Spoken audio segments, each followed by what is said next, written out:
बादशाह दरवेश सरबंस दानी अमृत के दाते शमशीरे बहादुर धन धन धन गुरु गोबिंद सिंह साहिब पवित्र पावन जिन्हां दे अस्थान गुरुद्वारा चरण कमल साहिब माछीवाड़ा साहिब की धरती ते हाजरियां भर रहे गुरु सवारे गुरु प्यारे खालसा साध संगत गुरु फतेह की सांझ बनाइए। वाहिगुरु जी का खालसा वाहिगुरु जी की फतेह। धन धन धन गुरु गोबिंद सिंह साहिब महाराज जी ने 6 पोह की रात नूं आनंदपुर साहिब का किला छड्डण ते उपरंत सरसा नदी ते आके परिवार दे विछोड़ा पिया। 3 हिस्सिਆਂ ਵਿੱਚ परिवार वंडिया गया। इत्थों सतगुरु रोपड़ तो हो के चमकौर साहिब की गढ़ी विच जिथे सतगुरु जी दे नाल 40 सूरबीर योधे सन। लखते जिगर बाबा अजीत सिंह बाबा जुझार सिंह सन। 10 लाख की फौज ने घेरा पाया होया सी। सच्चे पातशाह फिर भी दुश्मन की इस फौज का मुकाबला करन वास्ते बड़ी हिम्मत नाल बड़ी चढ़दी कला दे नाल तैयारी कर रहे सन। विद्वान लिखदा है कुछ सो गए खाक पे जी पोश विछाकर पहरा लगे देने कई तलवार उठाकर गोबिंद भी शाबाश हुए खेमे में जाकर देखा तो वहाँ बैठे हैं गर्दन को झुकाकर वाहिगुरु वाहिगुरु है मुँह से निकलता है तू ही तू मूँह से निकलता। कवि राज कहते हैं कि सतगुरु जी इत्थे भी तूं दी आवाज़ दे रहे ने। अंदरला किन्ना कु टिकाव विच महाराज दा होएगा क्योंकि सतगुरु घबराए नहीं, किसी चिंता विच नहीं आए, किसी खौफ विच नहीं आए क्योंकि निरभैता दे नाल सतगुरु दल भंजन गुर सूरमा बड़ जोधा बहु परोपकारी। कलगीधर पातशाह वो परोपकारी सतगुरु हैं जो जुल्म के खिलाफ अपनी शमशीर उठाते हैं और जुल्म तो धर्म की रखिया वास्ते कदे पिता नूं भेजते हैं।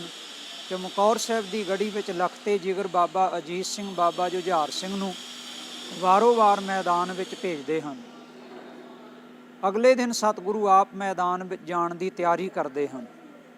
विद्वान ने घटनाक्रम नूं लिखिया जद गढ़ी में चमकौर दे जंग होया भारी पुत शहीदी पा गए जद वारो वारी गुरां आप मैदाने जंग विच जाण दी कर लई तैयारी गुरु पंथ रूप हो खालसे इयों अर्ज गुजारी जिंद जान है आप दी इमानत भारी इनू एवें गवाउण दे तुसी नहीं अधिकारी चलिया पीर हिंद दा गुरां ताड़ी मारी। 5 प्यारियां दा हुक्म मन के सच्चे पातशाह चमकौर साहिब दी गढ़ी नूं छड्ड के 3 सिखां नूं नाल लै के इस अत दी पोह दी सर्दी का मुकाबला करते हुए और जंगली इलाके का सफ़र करते महाराज इस अस्थान ते सामने खूह साहिब है जिथों महाराज ने आके जल छकिया। खूह की टिंड लैके जिस जंड साहिब का आपां दर्शन कर रहे हैं इस जंड साहिब के हेठां आके महाराज ने आराम किया। अमृत वेले जदों गुरसिख तारे की सेहत ते आके मिले तो तिन्हां ने सतगुरु जी के शरीर की दशा देखी और पैरों में सूलां चुभ के खून सिमरिया सी। सच्चे पातशाह फिर भी अडोल सन, किसी प्रकार कोई चिंता नहीं सी, कोई पीड़ा नहीं सी महसूस कर रहे। कलगीधर पातशाह महाराज जी के चरण पकड़ के कहा सी महाराज आप जी की इस अवस्था नूं साडे कोलों देखिया नहीं जाता।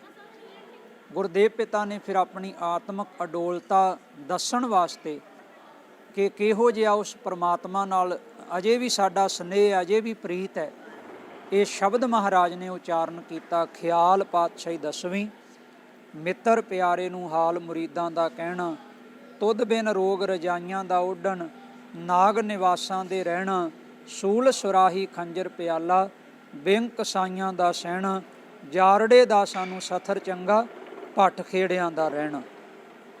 ये आत्मक अडोलता दा शब्द महाराज जी ने गायन किया।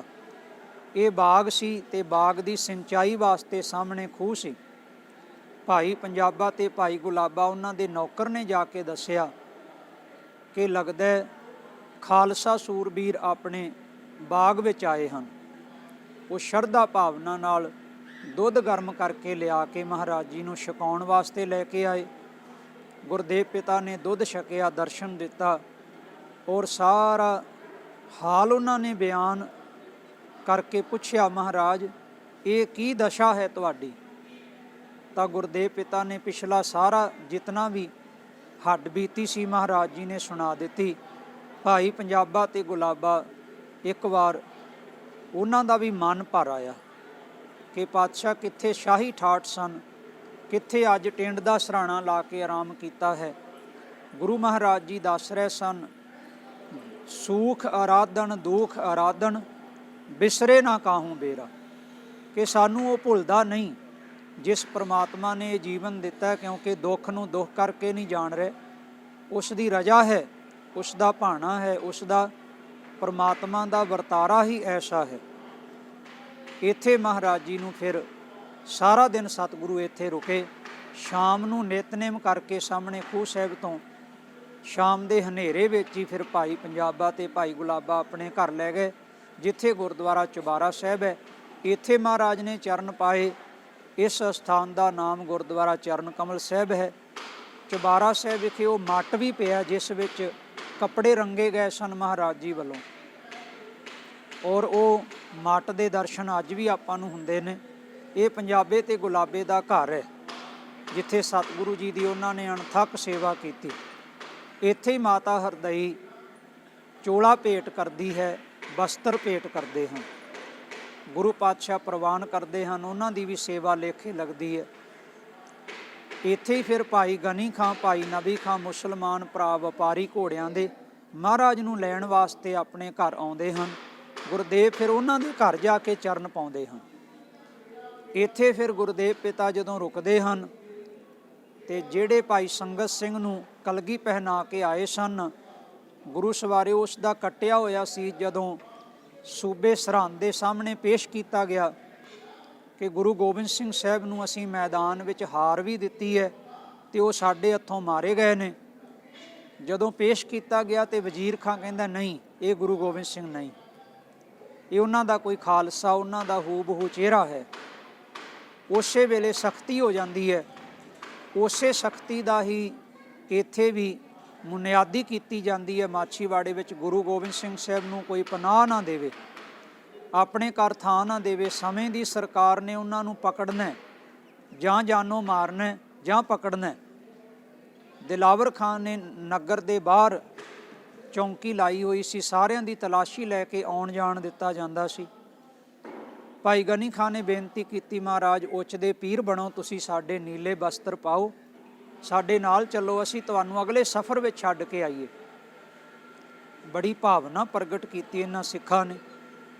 ਔਰ ਗੁਰੂ ਗੋਬਿੰਦ ਸਿੰਘ ਸਾਹਿਬ ਮਹਾਰਾਜ ਮਾਛੀਵਾੜੇ ਤੋਂ ਫਿਰ ਪਲੰਗ 'ਤੇ ਸਵਾਰ ਹੋ ਕੇ ਬੈਠ ਕੇ ਨੀਲੇ ਬਾਣੇ ਪਾ ਕੇ ਆਪਣੇ ਕੇਸਾਂ ਨੂੰ ਪਿੱਛੇ ਮਹਾਰਾਜ ਜੀ ਨੇ ਵਾਹ ਲਿਆ, ਔਰ ਉਸੇ ਪ੍ਰਕਾਰ ਹੀ ਚੜ੍ਹਦੀ ਕਲਾ ਦੇ ਨਾਲ ਪਾਤਸ਼ਾਹ ਇੱਥੋਂ ਤੁਰੇ। ਗੁਰਦੇਵ ਪਿਤਾ ਨੂੰ ਜਦੋਂ ਦਿਲਾਵਰ ਖਾਂ ਨੇ ਰੋਕਿਆ ਕਿ ਕਿਤੇ ਭੇਸ ਬਟਾ ਕੇ ਗੁਰੂ ਗੋਬਿੰਦ ਸਿੰਘ ਨਾ ਨਿਕਲ ਜਾਣ, ਤਾਂ ਉਸ ਸਮੇਂ ਗਨੀ ਖਾਂ ਨੇ ਕਿਹਾ ਇਹ ਸਾਡੇ ਪੀਰ ਹਨ, ਪੀਰਾਂ ਦੇ ਵੀ ਪੀਰ ਹਨ। ਉਸਨੇ ਕਿਹਾ ਨਹੀਂ, ਜਿੰਨੀ ਦੇਰ ਮੈਂ ਸ਼ਨਾਖਤ ਨਹੀਂ ਕਰ ਲੈਂਦਾ, ਕਾਜੀ ਨਹੀਂ ਬੁਲਾ ਦਿੰਦਾ, ਉਨੀ ਦੇਰ ਅੱਗੇ ਨਹੀਂ ਜਾਣ ਦਿਆਂਗਾ। ਤੇ ਗੁਰੂ ਸਵਾਰਿਓ ਕਿਰਪਾਨ ਭੇਟ ਵਾਲੇ ਅਸਥਾਨ 'ਤੇ ਜਿਹੜਾ ਉਹਨਾਂ ਵੱਲੋਂ ਤਿਆਰ ਕੀਤਾ ਖਾਣਾ ਸੀ, ਮਹਾਰਾਜ ਜੀ ਨੇ ਦਇਆ ਸਿੰਘ ਹੋਰ ਸਿੱਖਾਂ ਨੂੰ ਕਿਹਾ ਇਸ਼ਾਰੇ ਨਾਲ ਕਿ ਆਪਣੀ ਕਿਰਪਾਨ ਭੇਟ ਕਰਕੇ ਛਕ ਲਓ। ਗੁਰੂ ਪਾਤਸ਼ਾਹ ਦਾ ਹੁਕਮ ਮੰਨ ਕੇ ਇਸੇ ਪ੍ਰਕਾਰ ਉਹਨਾਂ ਨੇ ਕੀਤਾ। ਗੁਰਪ੍ਰਤਾਪ ਸੂਰਜ ਗ੍ਰੰਥ ਵਿੱਚ ਲਿਖਿਆ, ਇੱਕ ਰਾਤ ਮਹਾਰਾਜ ਜੀ ਕਿਰਪਾਨ ਭੇਟ ਦੇ ਅਸਥਾਨ 'ਤੇ ਵੀ ਰਹੇ ਹਨ।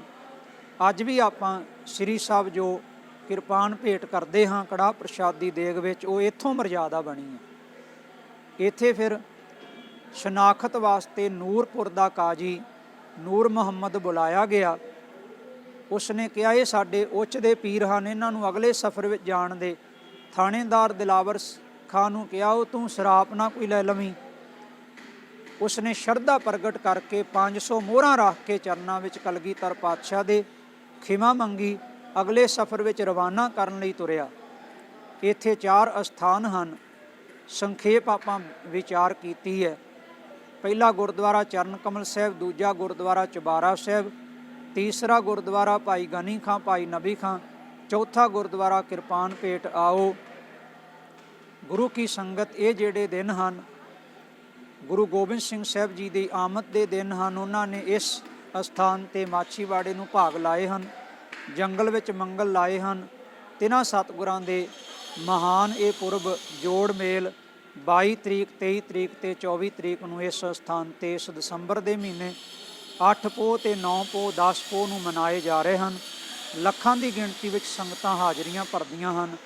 ਗੁਰੂ ਵਾਲੇ ਬਣੀਏ, ਗੁਰੂ ਦੀ ਮੱਤ ਦੇ ਧਾਰਨੀ ਹੋਈਏ, ਤੇ ਆਗੇ ਮਨ ਕੀ ਮਤੜੀ ਵਿਸਾਰੇ ਦੂਜਾ ਭਾਉ ਜੀਓ, ਇਉਂ ਪਾਵੇਂ ਹਰ ਦਰਸਾਵੜਾ ਨਹਿ ਲੱਗੇ ਤੱਤੀ ਵਾਓ ਜੀਓ। ਗੁਰੂ ਕਿਰਪਾ ਕਰਨ, ਜਨਮ ਸਫਲਾ ਹੋਵੇ, ਯਾਤਰਾ ਸਫਲੀ ਹੋਵੇ। ਇਹਨੇ ਸ਼ਬਦ ਪ੍ਰਵਾਨ ਕਰਨੇ, ਭੁੱਲਾਂ ਦੀ ਖਿਮਾ ਬਖਸ਼ਣਾ। ਵਾਹਿਗੁਰੂ ਜੀ ਕਾ ਖਾਲਸਾ, ਵਾਹਿਗੁਰੂ ਜੀ ਕੀ ਫਤਿਹ।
ਆਪੋ ਤੁਧ ਖੁਆਇਆ, ਪ੍ਰਤਾਪ ਲੱਗਾ ਦੁਹਾਗਣੀ।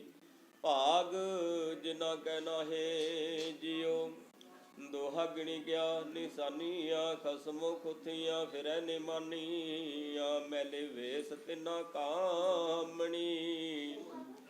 ਦੁਖੀ ਰਹਿਣ ਵਿਹਾਈ ਜਿਉ, ਸੁਹਾਗਣੀ ਕਿਆ ਕਰਮ ਕਮਾਇਆ। ਪੁਰਬ ਲਿਖਿਆ ਫਲ ਪਾਇਆ, ਨਦਰ ਕਰੇ ਕੈ ਆਪਣੀ। ਆਪੇ ਲੈ ਮਿਲਾਈ ਜਿਉ, ਹੁਕਮ ਜਿਨ੍ਹਾਂ ਨੂੰ ਮਨਾਇਆ। ਤਿਨ ਅੰਤਰ ਸ਼ਬਦ ਵਸਾਇਆ, ਸਹੀਆਂ ਸੇ ਸੁਹਾਗਣੀ। ਜਿਨ ਸੈ ਨਾਲ ਪਿਆਰ ਜਿਉ, ਜਿਨ੍ਹਾਂ ਭਾਣੇ ਕਾ ਰਸ ਆਇਆ। ਤਿੰਨ ਵਿੱਚੋਂ ਪਰਮ ਚੁਕਾਇਆ, ਨਾਨਕ ਸਤਿਗੁਰ ਐਸਾ ਜਾਣੀਐ। ਜੋ ਸਭ ਸੈ ਲਹਿ ਮਿਲਾਏ ਜਿਉ, ਸਤਿਗੁਰ ਮਿਲਿਐ ਫਲ ਪਾਇਆ। ਜਿਨ ਵਿੱਚੋਂ ਹੰਕਾਰਨ ਚੁਕਾਇਆ, ਦੁਰਮਤ ਕਾ ਦੁਖ ਕਾਟੇ। ਭਾਗ ਬੈਠਾ ਹੈ ਮਸਤਕਾਏ ਜਿਉ, ਅੰਮ੍ਰਿਤ ਤੇਰੇ ਬਾਣੀਆਂ। ਤੇਰਿਆਂ ਭਗਤਾਂ ਹਿਰਦੈ ਸਮਾਣੀਆਂ, ਸੁਖ ਸੇਵਾ ਅੰਦਰ ਰੱਖੇ। ਆਪਣੀ ਨਦਰ ਕਰੈ ਨਿਸਤਾਰ ਜਿਉ।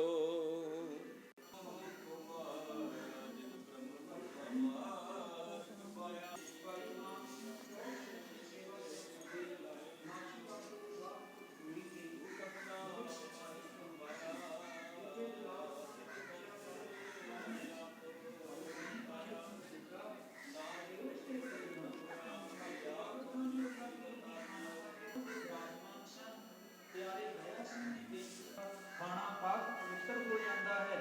ਕੜਾਹ ਪ੍ਰਸ਼ਾਦ ਖਾਣ ਤੇ ਹੈ। ਜਲਾਵਤ ਨਾ ਸੋਚਦੇ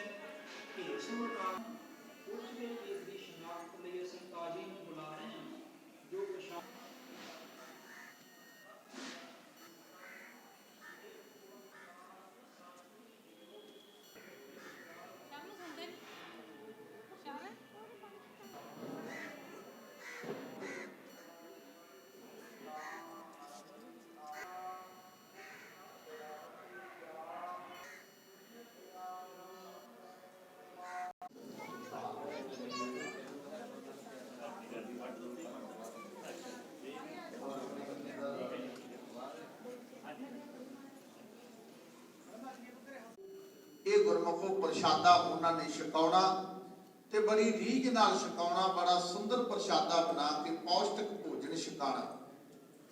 ਇਹ ਸਾਨੂੰ ਹਵਾਲਾ ਗੁਰਬਾਣੀ ਦੇ ਵਿੱਚੋਂ ਮਿਲਦਾ। ਛਾਉ ਪਤਰਾਲੀ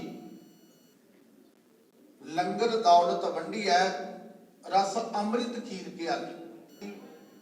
ਵਡਿਆਈ ਕਰਦੇ ਹੋਏ ਉਹਨਾਂ ਨੇ ਕਿਹਾ, ਨਿਤ ਰਸੋਈ ਤੇਰੀ ਹੈ ਕਿ ਉਹ ਮੈਦਾ ਖਾਣ। ਵੀ ਬੜੇ ਸੋਹਣੇ ਪਕਵਾਨ ਗੁਰੂ ਅਮਰਦਾਸ ਪਾਤਸ਼ਾਹ ਤੁਹਾਡੇ ਦਰਬਾਰ ਦੇ ਵਿੱਚ ਬਣਦੇ ਨੇ। ਸਰੀਰ ਦਾ ਭੋਜਨ ਹੈ, ਉਹ ਤਨ ਤੌਰ ਤੇ ਵੀ ਮਜ਼ਬੂਤ ਹੋਵੇ, ਸੁੰਦਰ ਹੋਵੇ, ਸੋਹਣਾ ਹੋਵੇ, ਕੋਈ ਇੱਥੋਂ ਸਰੀਰਕ ਤੌਰ ਤੇ ਵੀ ਭੁੱਖਾ ਨਾ ਜਾਵੇ। ਪਰ ਨਾਲ ਹੀ ਗੁਰਮੁਖੋ ਇੱਥੇ ਗੁਰਮਤਿ ਨੇ ਇਹ ਵੀ ਦੱਸਿਆ ਕਿ ਕੇਵਲ ਸਰੀਰ ਤੱਕ ਹੀ ਨਾ ਸੀਮਤ ਰਹੀ, ਭਲਿਆ ਕੇਵਲ ਸਰੀਰ ਦੇ ਭੋਜਨ ਤੱਕ ਹੀ ਸੀਮਤ ਨਾ ਰਹੀ ਕਿ ਸਰੀਰ ਨੂੰ ਹੀ ਲੋੜ ਹੈ ਭੋਜਨ ਦੀ, ਨਹੀਂ, ਇਸ ਨਾਲੋਂ ਵੀ ਵੱਧ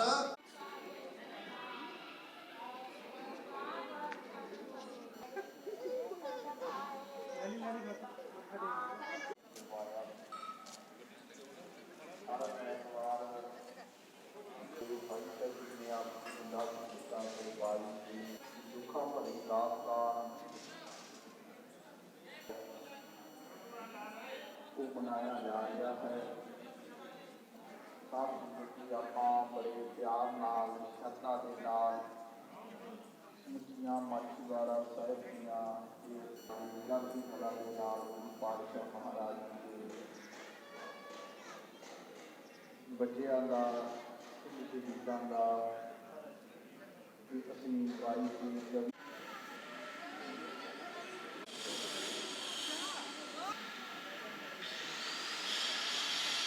ਹਾਲ ਮਰੀਜ਼ਾਂ ਦਾ ਕਹਿਣਾ, ਦੁੱਧ ਬਿਨ ਰੋਗ ਰਜਾਈਆਂ ਦਾ ਉਡਣ ਨਾਗ ਨਿਵਾਸਾਂ ਦੇ ਰਹਿਣਾ, ਸੂਲ ਸਰਾਹੀ ਖੰਜਰ ਪਿਆਲਾ।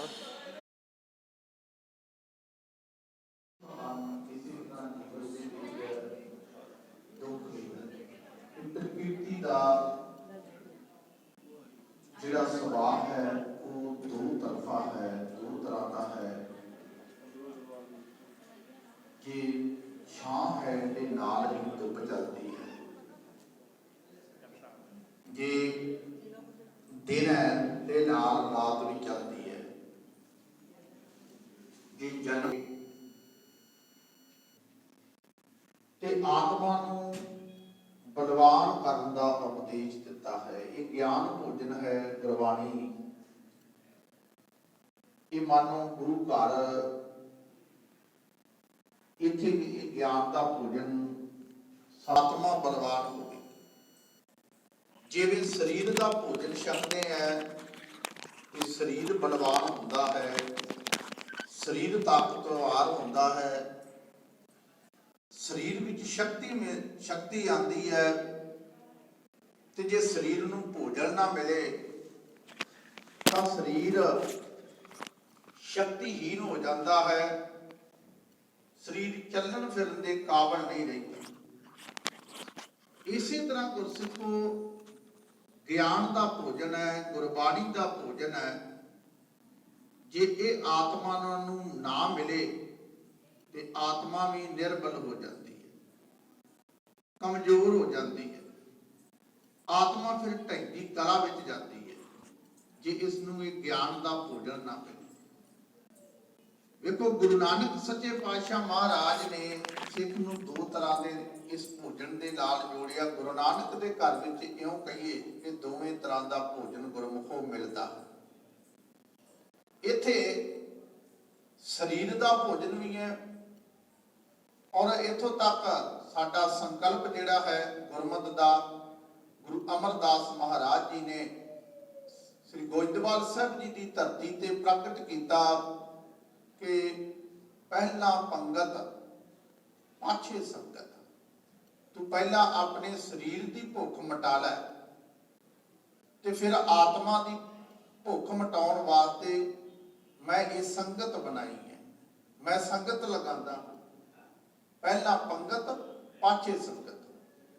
ਤੇ ਜਦੋਂ ਅਸੀਂ ਭਾਈ ਸੱਤਾ ਜੀ ਤੇ ਭਾਈ ਬਲਵੰਡ ਸਾਹਿਬ ਜੀ ਦੀ ਰਾਮ ਕਲੀ ਕੀ ਵਾਰ ਪੜ੍ਹਨੇ ਹੈ ਤੇ ਉਹਨਾਂ ਨੇ ਉਸ ਪਵਿੱਤਰ ਵਾਰ ਦੇ ਵਿੱਚ ਗੁਰੂ ਅੰਗਦ ਸਾਹਿਬ ਮਹਾਰਾਜ ਜੀ ਦੁਆਰਾ ਇਸ ਸਰੀਰ ਦਾ ਭੋਜਨ ਤੇ ਆਤਮਾ ਦਾ ਭੋਜਨ ਜੋ ਇਕੱਠੇ ਖਡੂਰ ਸਾਹਿਬ ਜੀ ਦੀ ਧਰਤੀ ਤੇ ਸਾਜੇ ਗਏ ਉਹਦਾ ਜ਼ਿਕਰ ਵੀ ਮਿਲਦਾ। ਅਤੇ ਸਰੀਰ ਦਾ ਭੋਜਨ ਤਿਆਰ ਕਰਦੇ ਹੁੰਦੇ ਸੀ ਉਸ ਵਕਤ ਗੁਰੂ ਅੰਗਦ ਸਾਹਿਬ ਮਹਾਰਾਜ ਜੀ ਦੇ ਸੁਪਤਨੀ ਮਾਤਾ ਖੀਵੀ ਜੀ।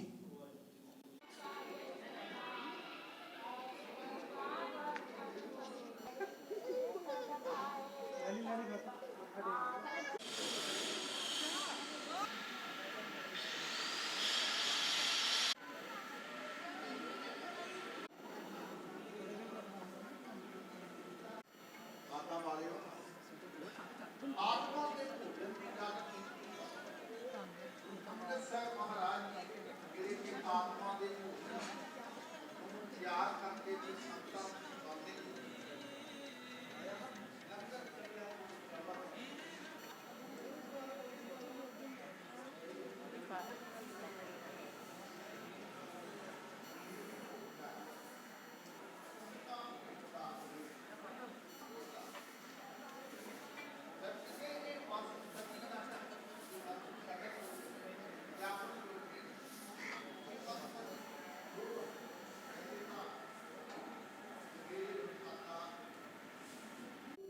ਇਹ ਗੁਰਮੁਖੋ ਪ੍ਰਸ਼ਾਦਾ ਉਹਨਾਂ ਨੇ ਛਕਾਉਣਾ ਤੇ ਬੜੀ ਰੀਝ ਨਾਲ ਛਕਾਉਣਾ, ਬੜਾ ਸੁੰਦਰ ਪ੍ਰਸ਼ਾਦਾ ਬਣਾ ਕੇ ਪੌਸ਼ਟਿਕ ਭੋਜਨ ਛਕਾਣਾ।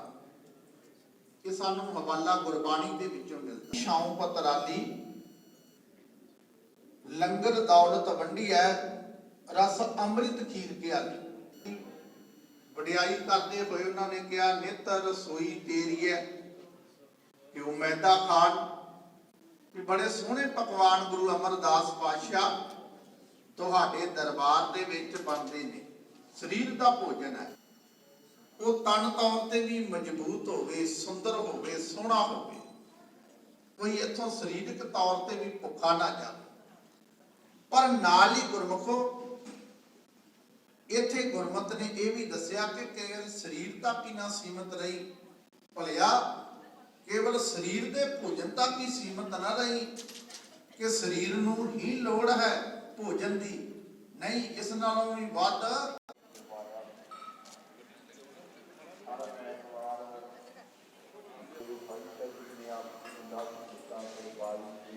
ਦੁੱਖਾਂ ਭਰੀ ਦਾਤ ਦਾ ਉਹ ਬਣਾਇਆ ਜਾ ਰਿਹਾ ਹੈ। ਸਭ ਕੁਝ ਆਪਾਂ ਬੜੇ ਪਿਆਰ ਨਾਲ, ਸ਼ਰਧਾ ਦੇ ਨਾਲ ਸਮੁੱਚੀਆਂ ਮਾਛੀਵਾੜਾ ਸਾਹਿਬ ਦੀਆਂ ਲੰਬੀ ਕਲਾ ਦੇ ਨਾਲ ਗੁਰੂ ਪਾਤਸ਼ਾਹ ਮਹਾਰਾਜ ਜੀ ਦੇ ਬੱਚਿਆਂ ਦਾ, ਸ਼ਹੀਦਾਂ ਦਾ ਅਸੀਂ ਵਾਰੀ ਦੀ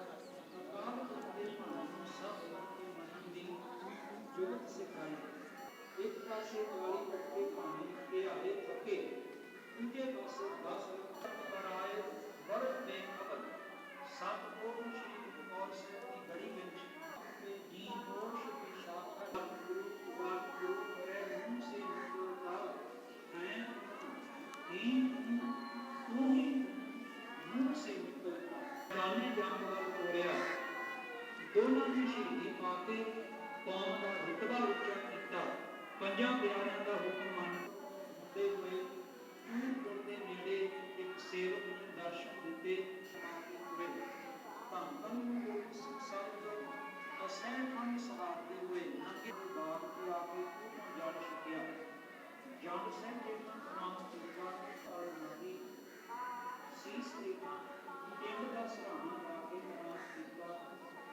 ਪੈਰਾਂ ਦੀ ਤਲਨ ਔਰ ਸਭ ਬੜੀ गोविंद सिंह साहब जी के दर्शन अब दारे की सेहत के नाम से भाई दया सिंह जी बेनती एक शरीर पीड़ा देखने के बाद सुंदर प्रकाश नाम पर आस्थान